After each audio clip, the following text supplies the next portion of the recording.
হযরত ফাতেমাতুজ জাহরা রাদিয়াল্লাহু তাআলা আনহা দুনিয়ার মধ্যে কি পরিমাণ কষ্ট করেছে, দিনকে দিন মাসকে মাস খাবার না খেয়ে সময় কাটিয়ে দিয়েছে। এমন সময় অতিবাহিত করেছে খিদায় উনি ক্ষুধার্ত অবস্থায়, একেবারে এমন যে তিনি আর বাঁচবে না এমনটাও মনে হয়েছে, কিন্তু ইসলাম থেকে বিন্দু পরিমাণ সরে নাই। মুসলমান ভাইরা আমার, দিলের কান দিয়ে কথাগুলো বুঝেন। হযরত ফাতেমার যখন মৃত্যু হয়ে গিয়েছে, মৃত্যু হওয়ার পরে ফাতেমার ওসিয়ত ছিল, ওরে আলী প্রাণের স্বামী, আমার মৃত্যু হওয়ার পরে আমাকে রাতের বেলা দাফন করে দিবা, দিনের বেলায় নয়। অল্প কিছু লোক নিয়ে জানাজার নামাজ পড়ি আমাকে দাফন করে দিবা। কেন দাফন করবা?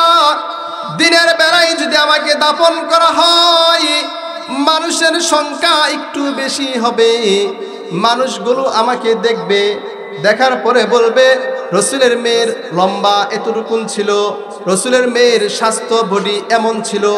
আমার এই সমস্ত কথাগুলো তারা বলবে, এজন্যই আমার কথা, আমাকে রাত্রিবেলা দাফন করে দিবা, যেন মানুষ আমার সম্পর্কে কোনো কিছু না বলতে পারে।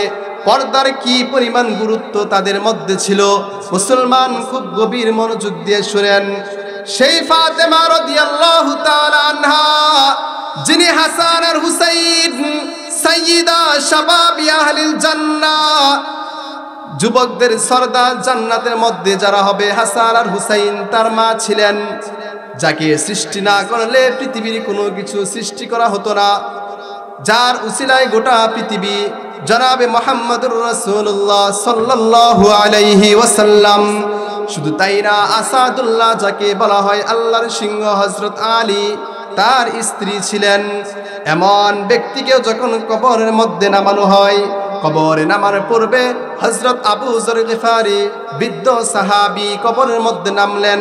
নামার পরে বলতেছে, রে কবর, তুই কি জানাস এই মুহূর্তে তোর উপরে আমরা কাকে রাখবো, কে এখানে আসতে চাচ্ছে? কবরের জবান খুলে গিয়েছে। কবর বলে, না না, জানি না। হযরত আবু যর বলে, এমন একজন ব্যক্তি দুনিয়ার মধ্যে যে ছিল, যে এখন তোর মধ্যে আসবে, হযরত ফাতেমা, যিনি জান্নাতে মহিলাদের সরদারানি হবে, যিনি যুবকদের সরদার, হাসান আর হুসাইনের মা, যিনি আসাদুল্লাহ আল্লাহর সিংহ হযরত আলীর স্ত্রী, যিনি গোটা কুল কায়নাতের সর্বশ্রেষ্ঠ ব্যক্তি, আকায়ে নামদার মদিনা কা তাজদার নবী মুহাম্মদুর রাসূলুল্লাহর আদরের কন্যা, সে আসতেছে। ব্যবহার কিন্তু খারাপ করবি না। খুব গভীর মনোযোগ দিয়ে শুনেন পর্দা নিশির মা বোনেরা, আজকে আমরা কিভাবে দুনিয়াটা কাটাচ্ছি। আমাদের যখন মৃত্যু হয়ে যাবে, মৃত্যুর পরে আমরা সেখানে কি নিয়ে গিয়ে উপস্থিত হব, সেখানে আমরা কি নিয়ে হাজির হব? কবর জবাব দিয়েছিল, আমি কোনো ফাতেমাকেও চিনি না, আমি হাসান আর হুসাইনের মা কেউ চিনি না, আমি হযরত আলীর স্ত্রী কেউ চিনি না, আমি নবীজির মেয়ে কেউ চিনি না। এখানে একটাই পরিচয়, একটাই পরিচয়, যে তার আমলগুলো ভালো নিয়ে আসবে, আমি তার সাথে ভালো ব্যবহার করব, আর যে আমল খারাপ নিয়ে আসবে, আমি তার সাথে খারাপ ব্যবহার করব। যারা আমল ভালো নিয়ে আসবে, কবরে যাওয়ার সঙ্গে সঙ্গে যার হুকুমে কবরটাকে জান্নাতের টুকরা বাগান ফেরেশতারা বানিয়ে দিবেন, তিনি কে? পর্দা কাকে বলে? পর্দা কাদের উপর ফরজ? পর্দা আমরা কেন করব? পর্দার করার ফজিলত কি, লাভ কি? আর যদি আমরা পর্দা না করি তাহলে আমাদের ক্ষতি কি, আমাদের শাস্তি কি? আলোচনা এই পর্যন্তই। তাহলে পর্দা কাকে বলে? পর্দা শব্দের অর্থ হচ্ছে আবৃত্তির ভিতর থাকা, ঢেকে রাখা। এই যেমন আমাদের চতুর্পাশে পর্দা দিয়ে ঢেকে রাখা, আমাদেরকে বেষ্টনী করে রেখেছে, এটাকে বলে পর্দা। পর্দা মানে একটা জিনিসকে ঘুরিয়ে রাখা, একটা জিনিসকে বেষ্টনী করে রাখা। পর্দা কাদের উপর ফরজ? অনেকেই এরকম একটা কথা বলে যে বালেগ প্রত্যেকটা পুরুষ এবং নারীর উপরে পর্দা ফরজ, এটা অনেকেই বলে।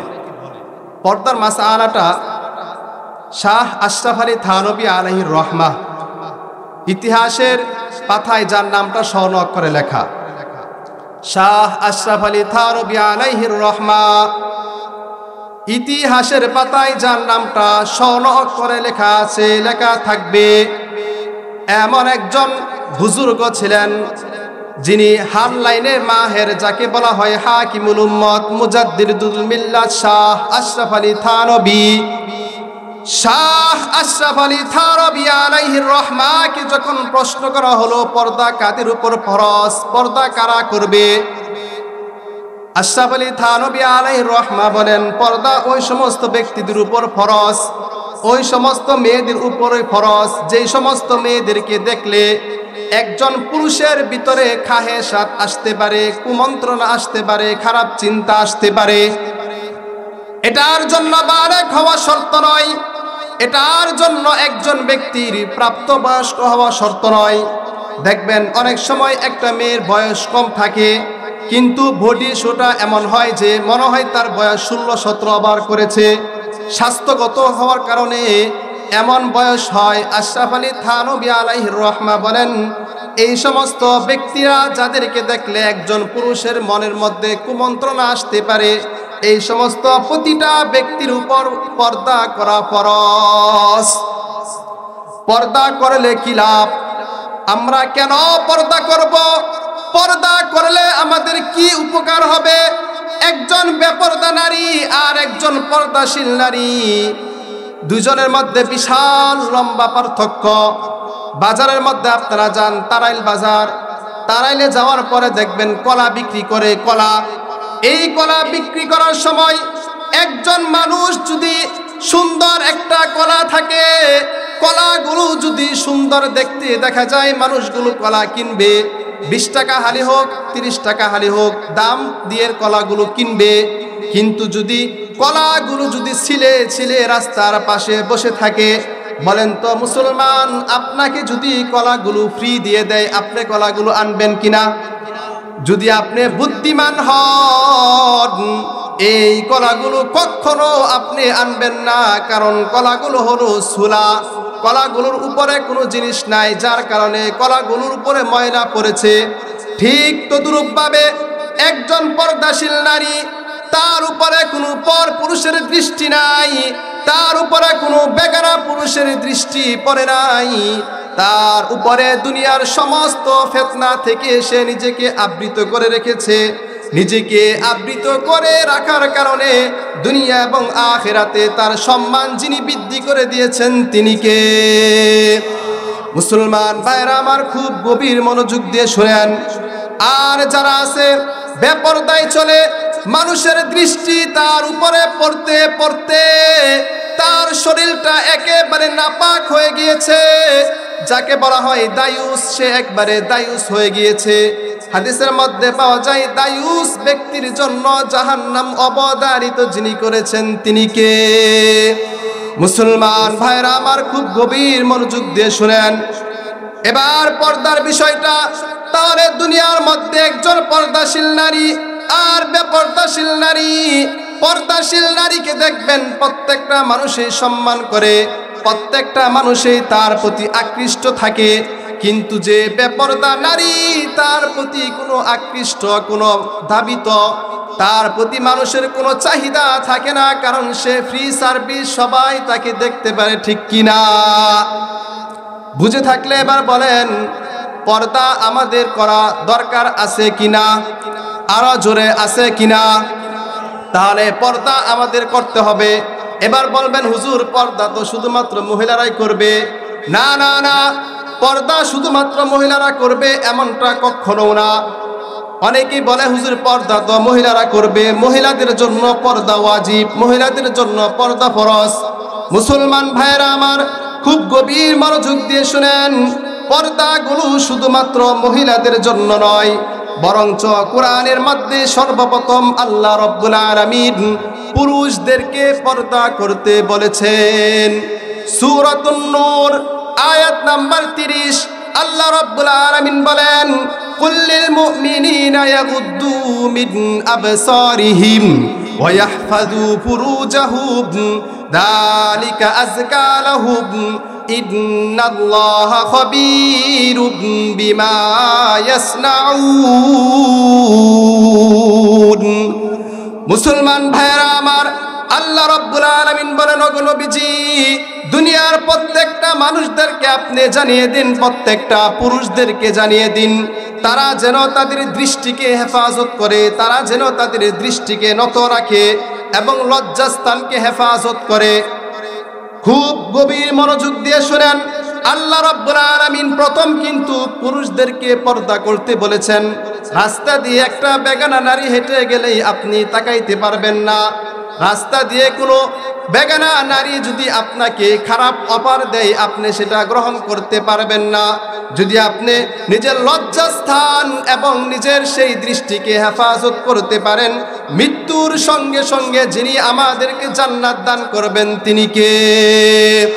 আল্লাহ রাব্বুল আলামিন এরপরে বলতেছেন, কই পুরুষরা পর্দা করলো, পুরুষরা পর্দা করার পরে এবার মহিলাদেরকে লক্ষ্য করে বলতেছেন, এবার মহিলারা পর্দা করবে। আল্লাহ রাব্বুল ইজ্জত বলেন, পুরুষদের পর্দার পরে এবার মহিলারা পর্দা করবে। মহিলাদের পর্দাটা কেমন হবে? কয় প্রত্যেকটা ক্ষেত্রেই আগে পর্দাগুলো দৃষ্টির এবং লজ্জাস্থানের করা হয়েছে। সূরাতুন নূর 31 নম্বর আয়াত আল্লাহ রাব্বুল আলামিন বলেন, ওয়া কুল লিল মুমিনাতি ইয়াগদুদনা মিন আবসারিহিন্না ওয়া ইয়াহফাযনা ফুরুজাহুন। দুনিয়ার প্রত্যেকটা নারীকে আল্লাহ রাব্বুল আলামিন ডেকে ডেকে বলতেছেন, দুনিয়ার নারীরা, দুনিয়ার মেয়েরা, তোমরা পর্দা করো। কিভাবে করবা? কয় বলা হয় তোমাদের দৃষ্টিকে হেফাজত করো, লজ্জাস্থানকে হেফাজত করো। মেয়েদের পর্দার জন্য আরো কিছু কৌশল রয়েছে, তবে দৃষ্টিকে হেফাজত এবং লজ্জাস্থানকে হেফাজত, এই দুইটা পর্দার কথা পাশাপাশি একসাথে আল্লাহ রাব্বুল আলামিন বর্ণনা করেছেন। এরপরে আসেন পর্দা কিভাবে করবে। মুসলমান ভাইয়েরা আমার, পর্দা যদি আমরা করি আমাদের উপকারগুলো বুঝেন। এই যে আমরা পর্দা করলাম, পর্দা করার পরে এবার রাসূল আমাদের সম্পর্কে, যে নারীরা সঠিকভাবে পর্দা করবে, যেই নারীরা সুন্দরভাবে নিজেকে আবৃত করে ইসলামের প্রত্যেকটা রুকুন মেনে মেনে চলবে, তাদের সম্পর্কে রাসূল বলেছেন, দুনিয়ার মধ্যে সর্বশ্রেষ্ঠ জিনিস, দুনিয়ার মধ্যে সর্বশ্রেষ্ঠ মাখলুকের মধ্যে উত্তম মাখলুক হলো ধার্মিক এবং দিনদার মেয়ে। তাহলে যারা ধার্মিক এবং দিনদার পরহেজগার, তাদেরকে সর্বশ্রেষ্ঠ ঘোষণা যিনি করেছেন তিনি হচ্ছেন আমাদের নবী, বিশ্ব নবী। সকলে জুড়ে সুরে বলেন সাল্লাল্লাহু আলাইহি ওয়াসাল্লাম। আমাদের নবী সর্বশ্রেষ্ঠ বলে ঘোষণা করেছেন, আদ-দুনিয়া কুল্লুহা মাতা ওয়া খায়রু মাতা'id দুনিয়া আল মারআতুস সালিহা। আল্লাহর রাসূল বলেন, দুনিয়ার প্রত্যেকটা মানুষ হলো নিকৃষ্ট, দুনিয়ার প্রত্যেকটা মানুষ হলো, দুনিয়ার প্রত্যেকটা মাখলুক হলো নিচু পর্যায়ে, নিম্ন স্তরের। আল মারআতুস সালিহা, তবে সর্বশ্রেষ্ঠ যাদেরকে ঘোষণা করা হয়েছে তারা হলো সৎ এবং আদর্শবান নারী। জুড়ে বলেন সুবহানাল্লাহ। শুধু তাই না, হাদিসের মধ্যে যারা নারী রয়েছে মেয়েদের জন্য জান্নাতে যাওয়া একদম সহজ করে দিয়েছেন। পুরুষদের অনেক ইবাদত বন্দেগী করা লাগে, পুরুষদের অনেক কাজ করার পরে জান্নাতে যাবে, কিন্তু যারা নারী আছে মেয়েদের জন্য আল্লাহর রাসূল বলেছেন একদম সহজ জান্নাতে যাওয়া। আপনারা যারা উপস্থিত আছেন, পর্দানিশী মা ও বোনেরা, আপনারা কথাগুলো খুব মনোযোগ দিয়ে বুঝেন, আপনারাও কথাগুলো শুনেন। শোনার পরে বাসায় গিয়ে তাদেরকে বলবেন। কেন বলবেন সেটাও শুনেন। আপনি যদি বাবা হন, আপনি যদি ভাই হন, অথবা আপনি ছেলে হন, অথবা আপনি যদি কারো স্বামী হন, হাসরের ময়দানে আপনার স্ত্রীকে জিজ্ঞাসিত করা হবে, দুনিয়ার মধ্যে তোমার স্বামী তোমাকে পর্দায় রেখেছিল কিনা।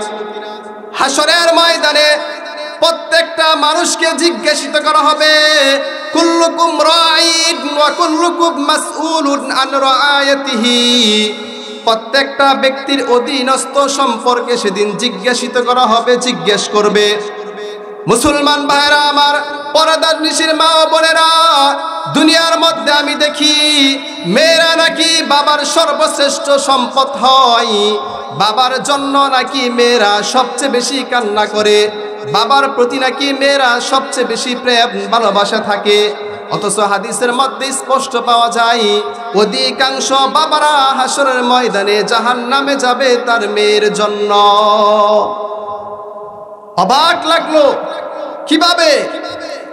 বলা হয় দুনিয়ার মধ্যে যে নারীগুলো আছে, যতদিন পর্যন্ত তার বিবাহ না হয় ততদিন পর্যন্ত সে তার বাবার ঔরসে, তার বাবার নিয়ন্ত্রণে এবং তার ভাইয়ের নিয়ন্ত্রণে থাকবে। এই অবস্থায় সে যদি একটা পাপ করে, এই পাপের জন্য তার বাবা এবং ভাইয়ের হিসাব দিতে হবে। বিবাহের পরে স্বামী ছেলে যখন হবে তখন ছেলে সেটার জিম্মাদার হবে। এজন্যই একজন নারী যখন জাহান্নামে যাবে অন্তত 4 জন পুরুষকে সে জাহান্নামে নিয়ে যাবে।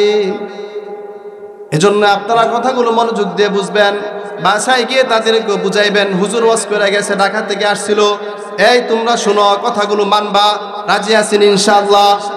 আল্লাহ পাক প্রত্যেককে বুঝার তৌফিক দান করুক। 4 সেক্টরে 4টা সিস্টেমে একজন নারী সহজভাবে জান্নাতে যেতে পারবে। 4 সিস্টেমে একজন নারী আল্লাহর জান্নাতে খুব সহজে যেতে পারবে। قال رسول الله صلى الله عليه وسلم المرأة إذا صلت خمسها وصامت شهرها وأحصنت فرجها وأطاعت بعلها فلتدخل من أي أبواب الجنة। নারী যদি তুমি সুন্দর করে 5 ওয়াক্ত নামাজ যদি সঠিকভাবে পড়তে পারো, 5 ওয়াক্ত নামাজ সঠিকভাবে সময় মতো সুন্দর করে আদায় করবা, রমজান মাসে রোজা রাখবা, দ্বিতীয়ত হলো রমজান মাসে তুমি রোজা রাখবা, এরপরে নিজের লজ্জাস্থানকে, নিজের শরীরকে তুমি হেফাজত করবা, নিজের শরীরকে পরপুরুষ থেকে হেফাজত করবা, লজ্জাস্থানকে হেফাজত করবা, স্বামীর মালের আমানত যদি তুমি রক্ষা করতে পারো গো, স্বামীর মাল সঠিকভাবে যদি তুমি ব্যবহার করতে পারো, মৃত্যুর সঙ্গে সঙ্গে 8 জান্নাতের মালিক যিনি বানিয়ে দিবেন তিনি কে? আরো জোরে তিনি কে? মুসলমান ভাইরা আমার, একদম সহজ। নিজের শরীরকে যদি আমরা হেফাজত করি, স্বামীর মাল সঠিকভাবে যদি আমরা ব্যয় করি, ইসলামের রুকুনগুলো যদি সঠিকভাবে পালন করি, আমরা পূর্বের যুগের দিকে যদি তাকাই, ইসলামের জন্য একজন নারী কি পরিমাণ কষ্ট করেছে, কত কষ্ট করেছে। ইসলামের জন্য একজন নারী কি পরিমাণ কষ্ট করেছে। হযরত আসিয়া রাদিয়াল্লাহু তাআলা আনহা ফেরাউনের বিবি ছিলেন, সবাই জানি।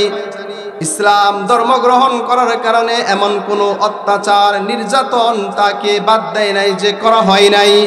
এত পরিমাণে অত্যাচার নির্যাতন করেছে যে এক পর্যায়ে উনাকে বলতেছে যে তুমি যদি ইসলাম না ছাড়ো, মুসার ধর্মকে না ছাড়ো, তোমাকে কতল করা হবে। হযরত আসিয়া বলে, আমাকে কতল নয়, বরঞ্চ আমাকে যদি এই জীবন আল্লাহ দিয়েছে, একবার নয়, 2 বার নয়, 100বার যদি এই জীবন আল্লাহ পাক আমাকে দেয়, আমি আল্লাহর রাহে 100বার এই জীবন বিলিয়ে দিতে রাজি। তাহলে সম্মান কত হয়েছে এবার দেখেন। ইসলামের জন্য যখন পরিপূর্ণ সে প্রস্তুত ছিল, সম্মান কত আল্লাহ পাক দিয়েছে। হযরত খাদিজার ইন্তেকালের সময় হযরত খাদিজা রাদিয়াল্লাহু তাআলা আনহা যখন নবীজিকে বলতেছে, গো নবীজি, কবরের মধ্যে আমাকে রেখে দিবেন, আমাকে রেখে দেওয়ার পরে আপনি চলে আসবেন, দুনিয়ার কোনো মানুষ আমার সাথে থাকবে না, তবে আপনার কাছে আমার 2 থেকে 3টা চাওয়া। একটা চাওয়া হলো, নবী গো, আপনি আমার যখন কাফন দাফন করবেন তখন আপনার একটা জামা আমাকে কাফন স্বরূপ দিয়ে দিবেন। দ্বিতীয়ত হলো, আপনি আমার কবরে নামবেন, আমার কবরের মধ্যে আপনি আমাকে শোয়াইবেন, এরপরে কবর থেকে উঠে আপনি চলে আসবেন না, কারণ কবরের মধ্যে মাইয়াতকে রাখার পর পরে যখন সওয়াল জবাব করার জন্য ফেরেশতারা চলে আসবে, নবীজি গো, আমার খুব ভয় হয়, এত গভীর অন্ধকার কবরের মধ্যে আমি একা থাকতে পারবো না, আমার খুব ভয় হয়। ফেরেশতারা যদি প্রশ্ন করে, আমি যদি সঠিক জবাব না দিতে পারি, আমি আপনার স্ত্রী সেটাও চিনবে না, আমি দুনিয়ার মধ্যে কে ছিলাম সেটাও চিনবে না, কবরের মধ্যে আযাব শুরু হয়ে যাবে। নবী গো, আপনি আমার কবরের পাশে বসে থাকবেন, ফেরেশতারা আমাকে সওয়াল জবাব করার পরে আপনি কবর থেকে আসবেন। জনাবে মুহাম্মদুর রাসূলুল্লাহ অবৈ বাণী শোনায় হযরত খাদিজাকে, ওরে খাদিজা, টেনশন করবা না, তুমি যখন মৃত্যু হয়ে যাবে, তোমার মৃত্যুর পরে কবরে যাইবা, কবরে যাওয়ার পরে আমার আরো 2 জন স্ত্রী আছে, তাদের সাথে তোমার দেখা হবে, টেনশন করবা না, তারা তোমাকে নিয়ে যাবে, তারা তোমাকে রিসিভ করবে। খাদিজার মেজাজ গরম, নবীজিকে এবার একটু ক্ষিপ্ত হয়ে জিজ্ঞেস করতেছে, ওগো আল্লাহর নবী, আমার পূর্বে তো আপনি জীবনে আর কোনো বিবাহ করেন নাই, আমার পূর্বে তো আপনার কোনো স্ত্রী ছিল না, তাহলে এই সেই 2 স্ত্রীকে? রাসূল বলেন, খাদিজা, রাগ করবা না, কারণ দুনিয়ার কোনো মেয়ে এটা সহ্য করে না তার স্বামী আরেকটা স্ত্রী বানাক, অথবা তার স্বামী আরেকটা বিবাহ করুক, কোনো স্ত্রী সহ্য করবে না। এটা মেয়েদের একটা স্বভাবগত, আল্লাহ পাক কুদরতিভাবে একটা আদত তাদেরকে দিয়েছে। এবার বুঝেন, রাসূল অবৈ বাণী শোনাচ্ছে, খাদিজা কোনো টেনশন করবা না, তোমার কবরের মধ্যে আরো 2 জন আমার স্ত্রী, তারা এসে তোমাকে রিসিভ করবে। কে তারা? একজন হচ্ছে বিবি মারিয়াম, হযরত ঈসা নবীর আম্মা, আরেকজন হচ্ছে হযরত আসিয়া রাদিয়াল্লাহু তাআলা আনহু।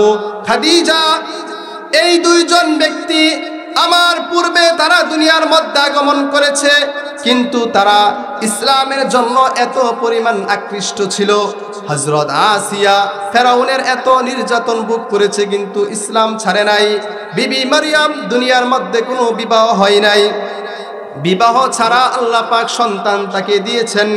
অনেক অপবাদ মানুষ থেকে শুনেছে, আল্লাহ রাব্বুল আলামিন তাদের এই ইসলামের উপর অটল অবিচল থাকার কারণে আল্লাহ রাব্বুল আলামিন খুশি হয়ে জান্নাতের মধ্যে আমি রাসূলকে তাদের স্বামী হিসাবে উপহার দিয়েছে। সুবহানাল্লাহ। শুধু কি তাই,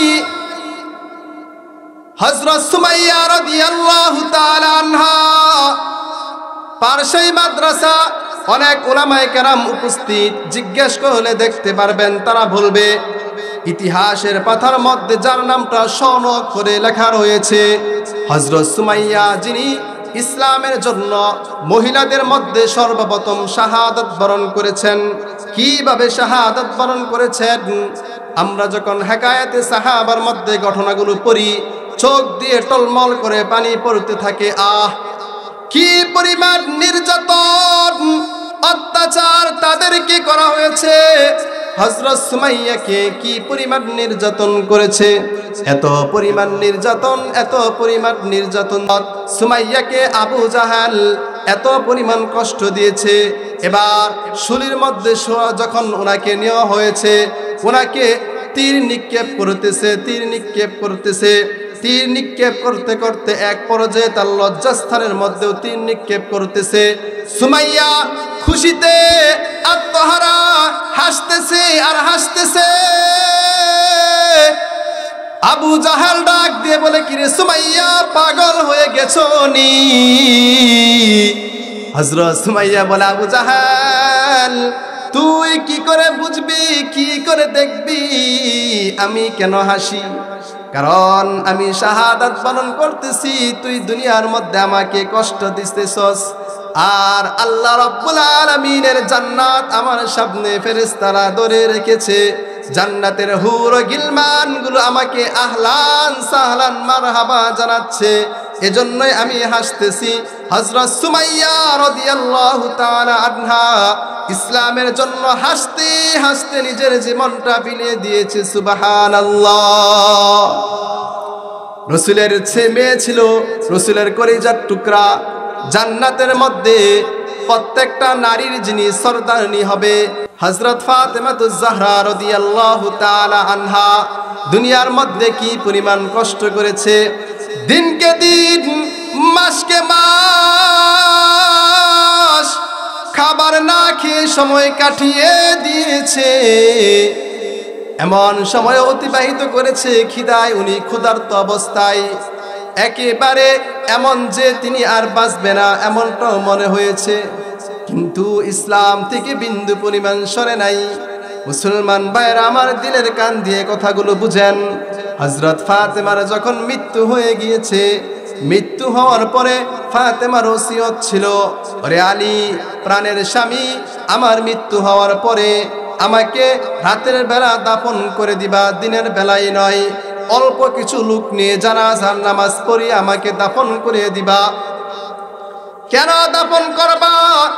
দিনের বেলায় যদি আমাকে দাফন করা হয়, মানুষের সংখ্যা একটু বেশি হবে, মানুষগুলো আমাকে দেখবে, দেখার পরে বলবে রসুলের মেয়ের লম্বা এতটুকুন ছিল, রসুলের মেয়ের স্বাস্থ্য বডি এমন ছিল, আমার এই সমস্ত কথাগুলো তারা বলবে। এজন্যই আমার কথা, আমাকে রাত্রিবেলা দাফন করে দিবা, যেন মানুষ আমার সম্পর্কে কোনো কিছু না বলতে পারে। পর্দার কি পরিমাণ গুরুত্ব তাদের মধ্যে ছিল, মুসলমান খুব গভীর মনোযোগ দিয়ে শুনেন।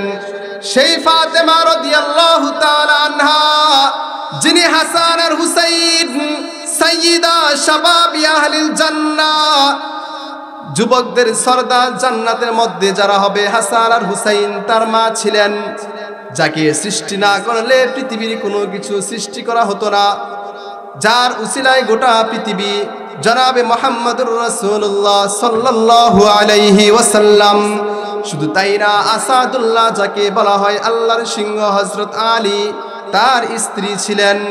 এমন ব্যক্তিকে যখন কবরের মধ্যে নামানো হয়, কবরে নামার পূর্বে হযরত আবু যর গিফারি বৃদ্ধ সাহাবী কবরের মধ্যে নামলেন। নামার পরে বলতেছে, রে কবর, তুই কি জানাস এই মুহূর্তে তোর উপরে আমরা কাকে রাখবো, কে এখানে আসতে চাচ্ছে? কবরের জবান খুলে গিয়েছে। কবর বলে, না না, জানি না। হযরত আবু যর বলে, এমন একজন ব্যক্তি দুনিয়ার মধ্যে যে ছিল, যে এখন তোর মধ্যে আসবে, হযরত ফাতেমা, যিনি জান্নাতে মহিলাদের সরদারানি হবে, যিনি যুবকদের সরদার, হাসান আর হুসাইনের মা, যিনি আসাদুল্লাহ আল্লাহর সিংহ হযরত আলীর স্ত্রী, যিনি গোটা কুল কায়নাতের সর্বশ্রেষ্ঠ ব্যক্তি, আকায়ে নামদার মদিনা কা তাজদার নবী মুহাম্মদুর রাসূলুল্লাহর আদরের কন্যা, সে আসতেছে। ব্যবহার কিন্তু খারাপ করবি না। খুব গভীর মনোযোগ দিয়ে শুনেন, পর্দা নিশির মা বোনেরা, আজকে আমরা কিভাবে দুনিয়াটা কাটাচ্ছি।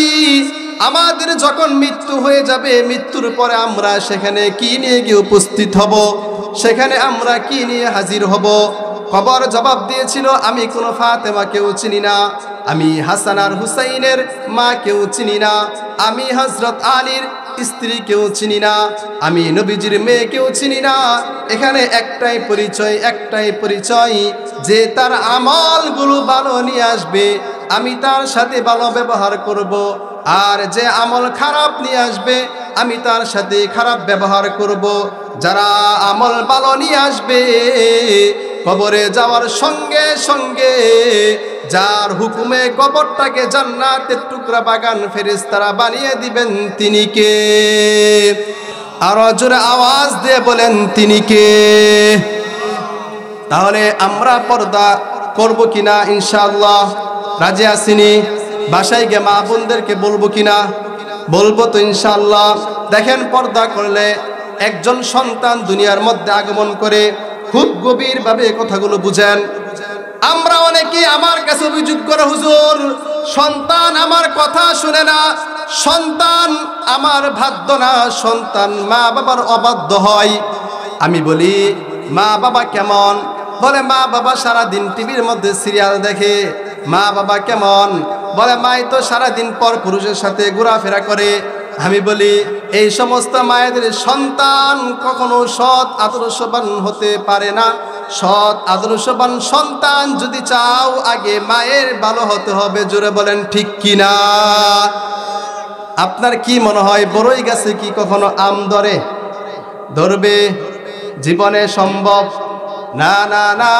আশরাফ আলী থানভী আলাইহির রহমার আম্মার একটা ঘটনা শুনেন, হেকায়াত। আশরাফ আলী থানভী যখন ছোট অবস্থায় একদিন একজন ভিক্ষুক আসছে, মহিলা ভিক্ষা করার জন্য আসার পরে আশরাফ আলী থানভীর মা গিয়েছে ওই মহিলাকে ভিক্ষা দেওয়ার জন্য। দেখেন কি পরিমাণ সতর্ক তারা থাকতো। ভিক্ষা দিতে যখন গিয়েছে, এবার উনি পরিপূর্ণ পর্দার সহিত ভিক্ষা দিতে গিয়েছে, একেবারে হাত মোজা পাও মোজা সবকিছুই পরে যখন ভিক্ষা দিতে গেল, আশরাফ আলী থানভী আলাইহির রহমার মনে একটা প্রশ্ন জাগলো, আরে একজন মহিলা আসছে, সেই মহিলার কাছে আমার মা কেন এরকম ভাবে পর্দা করে গেল? মনের ভিতরে একটা কৌতূহল প্রশ্ন। মা যখন ভিক্ষা দিয়ে আসলো, এবার প্রশ্ন করতেছে, মা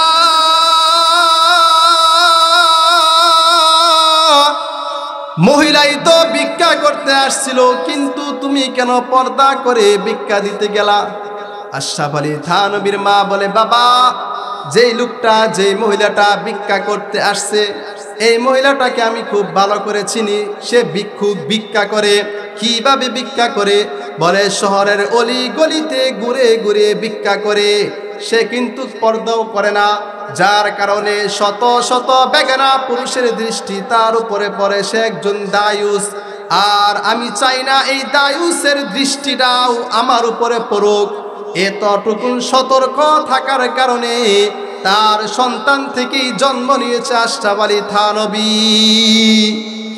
কে ছিল সে আশরাফ আলী থানভী? ছোটবেলা যখন একেবারে বাল্য অবস্থায় রাস্তা দিয়ে যখন হেঁটে যাইতো, রাস্তা দিয়ে হেঁটে যাওয়ার সময় প্রচন্ড রোদের বেলাও আসমানের মেঘমালা উনাকে ছায়া দিতেন যেন কষ্ট না হয়। সুবহানাল্লাহ, আরেকটু আস্তে কোন সুবহানাল্লাহ। মুসলমান একটাবার চিন্তা করেন, কুতুবউদ্দিন বখতিয়ার কাকি যুগশ্রেষ্ঠ একজন বুজুর্গ আলেম ছিলেন। কুতুবউদ্দিন বখতিয়ার কাকি মা কেমন ধার্মিক, ছোটবেলা একেবারে বাল্য একটা শিশু কুতুবউদ্দিন বখতিয়ার কাকিকে যখন মাদ্রাসায় নিয়ে গিয়েছে, মা মাদ্রাসায় নিয়ে যাওয়ার পরে উস্তাদকে গিয়ে বলতেছে, উস্তাদ আমার ছেলেকে এই যে আলিফ বা তা সা এই সমস্ত হরফগুলো শিখান, নুরানি শিক্ষা দেন। উস্তাদ পড়া শুরু করলেন। কেমন ভাবে পড়া শুরু করলেন? যখন বিসমিল্লাহ বলছেন, রব্বি জিদনি ইলমা দোয়া শেষ করে বিসমিল্লাহ পাঠ করলেন। পাঠ করার পরে যখন অন্য একটা পড়া শুরু করবে, এর পূর্বেই কুতুবউদ্দিন বখতিয়ার কাকি পড়া শুরু করে দিয়েছে, আউযু বিল্লাহি মিনাশ শাইতানির রাজীম, বিসমিল্লাহির রহমানির রহিম, আলহামদুলিল্লাহি রাব্বিল আলামিন। সূরা ফাতিহা শেষ করলেন, সূরা বাকারাও শেষ করলেন। সূরা বাকারা বিশাল লম্বা সূরা, হাফেজ সাহেবরা উপস্থিত আছে, সবাই জানি প্রায় 2.5 পারার মতো। সূরা বাকারা বিশাল লম্বা সূরা শেষ করলেন।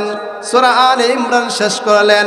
এইভাবে 1 পারা 2 পারা 3 পারা এক এক করে কুতুবউদ্দিন বখতিয়ার কাকি এক বসাতে 15 পারা কোরআন উস্তাদকে শুনিয়ে দিয়েছে। সুবহানাল্লাহ।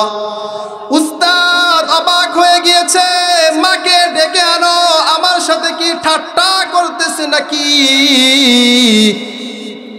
বলল আলিফ বাতা শিখাইতে। ছেলে 15 পারা এক বসাতে শুনিয়ে দিল। এবার মাকে আনার পরে বলতেছে, কিও মহিলা, আমার সাথে কি ঠাট্টা করলেন? আমার সাথে কি আপনি উপহাস করলেন?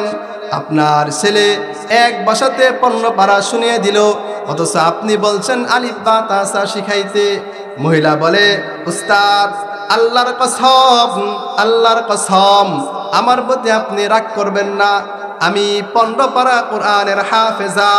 আমার এই সন্তান যখন আমার পেটের মধ্যে ছিল, আমি এই 15 পারা বেশি থেকে বেশি তেলাওয়াত করতাম। এই 15 পারা তেলাওয়াত করতে করতে 15 পারাও কোরআনের হাফেজ সন্তানকে যিনি বানিয়ে দিয়েছেন তিনি কে? আরো জোরে আওয়াজ দিয়ে বলেন, তিনি কে? আল্লাহ। কুতুবউদ্দিন বখতিয়ার কাকি দেখেন ওনার আম্মু কত বড় একজন ধার্মিক মহিলা ছিলেন, কত বড় ধার্মিক ছিলেন। কুতুবউদ্দিন বখতিয়ার কাকি প্রতিদিন যখন মাদ্রাসা থেকে আসতেন, আসার পরে একটা সিস্টেম ছিল ওনার আম্মুর, যে তুমি আয়সা নামাজ পড়বা।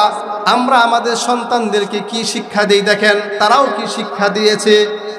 বলে প্রতিদিন এসে তুমি জায়নামাজ বিছায়া নামাজ পড়বা, জায়নামাজ বিছানো থাকে, এটার উপরে যখন নামাজ পড়বা, নামাজ পড়ার পরে জায়নামাজ উল্টাইবা, উল্টানোর পরে দেখবা সেখানে খাবার তোমার আল্লাহ তোমার জন্য রেখে দিয়েছে। সুবহানাল্লাহ। ঠিক এভাবে চলতেছে চলতেছে চলতেছে। একদিন খাবার রাখতে কুতুবউদ্দিন বখতিয়ার কাকির আম্মা ভুলে গিয়েছে। ভুলে যাওয়ার কারণে দূরে কোথাও চলে গিয়েছে। বাচ্চা আসার সময় ধরেন 12টা বাজে চলে আসবে বাসায়। কুতুবউদ্দিন বখতিয়ার কাকির মায়ের মনের মধ্যে একটা চিন্তা, আমার সন্তান যদি আজকে বাসায় আসার পরে জায়নামাজের উপর নামাজ পড়বে, নামাজ পড়ার পরে যদি সে খাবার না পায়, তাহলে তো আল্লাহর প্রতি তার ধারণা খারাপ চলে আসবে, মনে হয় আল্লাহ গরিব হয়ে গিয়েছে। এই বলে মনের মধ্যে যখন একটা আর্তনাদ চিন্তা চলে আসলো কুতুবউদ্দিন বখতিয়ার কাকির আম্মু, কত বড় ধার্মিক দিনদার একজন মহিলা, মনের এই যখন ইচ্ছাটা, মনের যখন এইরকম একটা বাসনা আল্লাহ রব্বুল ইজ্জতের কাছে পৌঁছে গিয়েছে, কুতুবউদ্দিন বখতিয়ার কাকি এসে নামাজ পড়েছে। নামাজ পড়ার পরে জায়নামাজ প্রতিদিনের ন্যায় উঠিয়েছে, জায়নামাজের নিচে খাবারও পেয়েছে। মা এসে বলে, কুতুবউদ্দিন খাবার খাইছনি? বলে হ্যাঁ।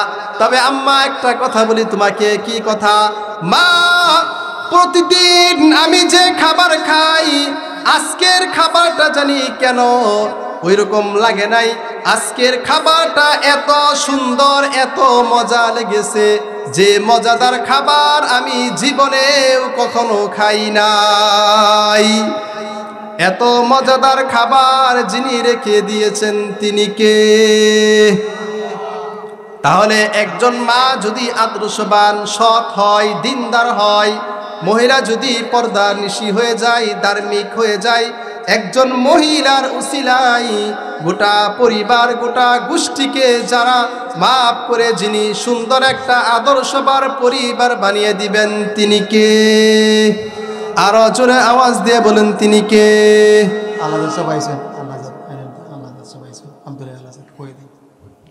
তাহলে মুসলমান ভাইয়েরা আমার, আমাদের প্রধান বক্তা চলে আসছে, আমরা বাহিরে যারা আছি আমরা সকলে ভিতরে চলে আসি ইনশাল্লাহ। যদিও আলোচনার মাঝে এগুলো বলা ঠিক না, আমরা চলে আসি। তাহলে মুসলমান ভাইয়েরা আমার, দিলের কান দিয়ে এবার শুনেন, পর্দা করলে এই লাভ, এই উপকার আমরা বুঝলাম।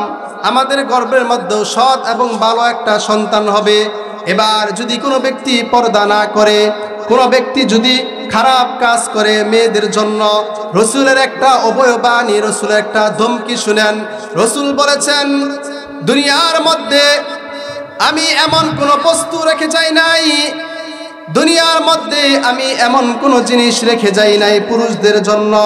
দুনিয়ার মধ্যে যারা আছে তাদের জন্য হাসরের ময়দানে রসুল বলেন, পৃথিবীর মধ্যে এমন কিছু নারী আছে, পৃথিবীর মধ্যে এমন কিছু মেয়ে থাকবে যারা পোশাক পরবে ঠিকই, কিন্তু তারা উলঙ্গ থাকবে। যারা পোশাক পরবে ঠিকই, কিন্তু তারা অর্ধ উলঙ্গ হিসাবে বিবেচিত হবে। হাদিসের মধ্যে পাওয়া যায়, নিসাউন কাসিয়াতুন আরিয়াত মুমিলাতুন মাইলাত। পৃথিবীর জমিনে এমন কিছু নারী থাকবে যারা পোশাক পরা সত্ত্বেও তাদেরকে উলঙ্গ বলা হয়েছে। কয় তারা কারা? এমন টাইট ফিট পোশাক পরবে, এমন পোশাক পরবে যে পোশাক পরার কারণে নারীরা বরঞ্চ পুরুষরা ওই নারীর প্রতি আরো বেশি আকৃষ্ট হয়। বর্তমানে আমাদের যুগের কাপড়গুলো এরকমটাই হয়ে থাকে। আমরা ঢাকাতে অনেক সময় দেখি এখন যে বুরকাগুলো পরে, এই বুরকার মধ্যে একটা ফ্যাশন, বুরকার মধ্যে একটা এখন এমন কোয়ালিটি যে বুরকা পরলে এখন মানুষ তাদের প্রতি আরো বড় বড় চোখ দিয়ে তাকায় কিনা? আপনাদের দিকে তাকায় না গ্রামের মানুষ, আমরা ঢাকার দিকে তাকাই। যে আমার সাথে এক ভাই আসছে, এই বাইগর আমাদের মাওনাতে বিশাল বড় বুরকার কারখানা আছে। তো মাঝে মধ্যে আমি যখন দোকানে যাই গিয়ে দেখি এমন এমন কোয়ালিটির বুরকা তারা বানায়, যে বুরকাগুলো মানে এমন টাইট ফিট, যে টাইট ফিট হওয়ার কারণে পুরুষদের নজর এত বেশি কেড়ে নেয় যে তাদেরকে দেখলে শয়তানরাও লজ্জা পায়। কথা বলেন ঠিক কিনা? শয়তানরাও লজ্জা পায়।